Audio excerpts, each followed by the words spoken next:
আরে কোথায় যাচ্ছো? সাবধান।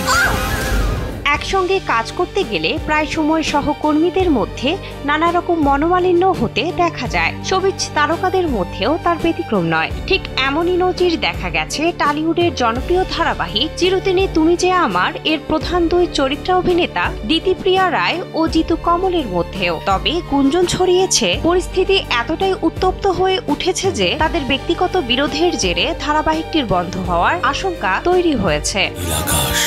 বরফের পাহাড় আজ শুধু তোমারই অপেক্ষা। ভারতীয় গণমাধ্যম সূত্রে জানা যায়, শুটিং সেটে দেরিতে আসা এবং ঘনিষ্ঠ দৃশ্যে অভিনয়ের নায়িকার আপত্তির জেরেই এই সমস্যা তীব্র আকার ধারণ করেছে। স্কিন শুষ্ক রুক্ষ হয়ে যাবে বলে কি বাইরে যাবে না? জাস্ট 1 2 3 4 করো, স্কিনটাকে রিভাইভ করো। শুটিং সেটে প্রায় সময় অভিনেতা জিতু কমলের 15 মিনিট পরে আসেন দিতিপ্রিয়া রায়। এতে জিতু কমল এতটাই ক্ষুব্ধ হন যে তিনি সেট থেকে বেরিয়ে যান। ধারণা করা হচ্ছে এখান থেকেই দুজনের মধ্যে নতুন করে সমস্যার সৃষ্টি হয়েছে। তোমরা চলো, সবাই কথা রাখে না। অন্যদিকে ইন্ডাস্ট্রি সংশ্লিষ্টদের আরেকটি বড় আলোচনার বিষয় হলো ধারাবাহিকের রোমান্টিক বা ঘনিষ্ঠ দৃশ্যে অভিনয় করার বিষয়ে অভিনেত্রী আপত্তি জানিয়েছেন। এর ফলে শুটিং সেটের সমস্যা আরো বেড়েছে। যদিও এখন পর্যন্ত এই বিতর্ক বা সমস্যার বিষয়ে জিতু কমল বা দিতিপ্রিয়া রায় কেউই কোনো মন্তব্য করেননি। এই গাছটা আপনাকে সব সময় আমার কথা মনে করাবে। ধারাবাহিকটিতে কিঙ্কর চরিত্রে অভিনয় করা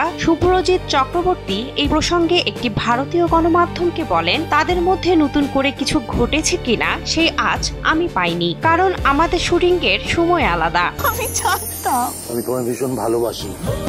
ধারাবাহিক বন্ধের প্রসঙ্গে এই অভিনেতা আরো বলেন, ধারাবাহিক চলবে কিনা তা সম্পূর্ণভাবে দর্শকদের উপর নির্ভর করে। দর্শক যতদিন চাইবেন এটি চলবে, না চাইলে বন্ধ হয়ে যাবে।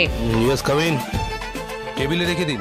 দরজা নক করলে আপনি বললেন আসতে। এর আগেও জিতু কমল ও দিতিপ্রিয়া রায়ের মধ্যে পেশাগত সমস্যার কথা প্রকাশ্যে এসেছিল। এমনকি তারা নিজেদের অনুভূতি সামাজিক মাধ্যমেও প্রকাশ করেছিলেন।